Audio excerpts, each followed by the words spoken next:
بسم اللہ الرحمن الرحیم۔ اس ویڈیو کو لاسٹ تک دیکھیں، ہم آپ کو علاج بھی بتائیں گے۔ ذیابطیس، جسے عرف عام میں شوگر کہا جاتا ہے، اس دور کی ایک خطرناک بیماری ہے، لیکن ہمارا المیہ یہ ہے کہ ہم اسے بیماری سمجھنے سے ہی انکاری ہیں، جبکہ پاکستان میں ہر 10واں فرد ذیابطیس کا مریض ہے، نیز آنے والے چند سالوں میں اس کی تعداد دگنی ہونے کا خدشہ بھی موجود ہے۔ ذیابطیس کیا ہے؟ اس بیماری میں انسانی جسم گلوکوز کو مؤثر طور پر استعمال کرنے کے قابل نہیں رہتا، جس کے نتیجے میں خون میں گلوکوز کی مقدار بڑھ جاتی ہے اور یہ اضافی گلوکوز پیشاب کے راستے سے خارج ہونے لگتا ہے۔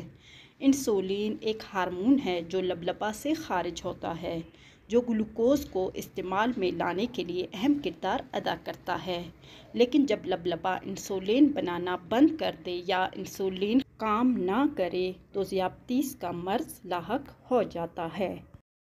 اسباب: عام طور پر یہ خیال کیا جاتا ہے کہ یہ ایک موروثی بیماری ہے، جو کسی حد تک درست بھی ہے، لیکن اکثر یہ ان لوگوں کو بھی ہو جاتی ہے جن کے خاندان میں کہیں دور تک اس بیماری کا اتا پتہ نہیں ہو۔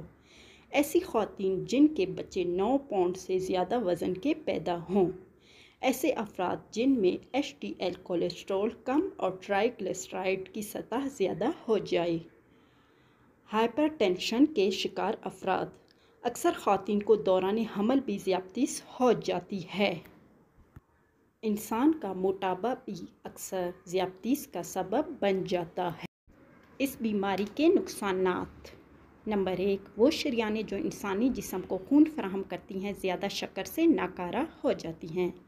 نمبر 2، بار بار پیشاب آنے کی وجہ سے گردے ناکارہ ہو جاتے ہیں، اور اگر یہ بیماری بچوں میں ہو تو بڑوں کی نسبت ان کے گردے جلد خراب ہو جاتے ہیں۔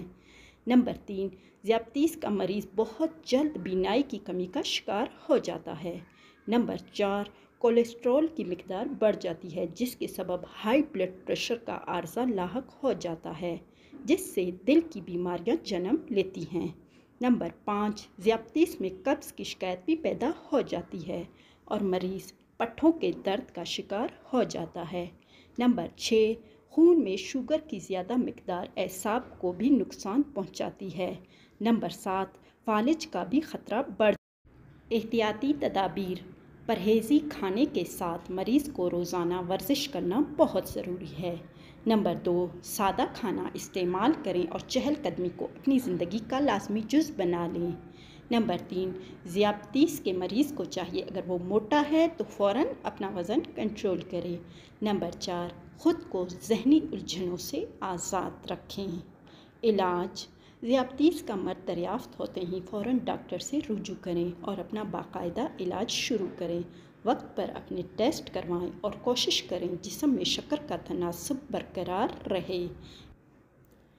آپ کی صحت آپ کے اپنے ہاتھ میں ہے، جسے آپ تھوڑی سی توجہ سے برقرار رکھ سکتے ہیں۔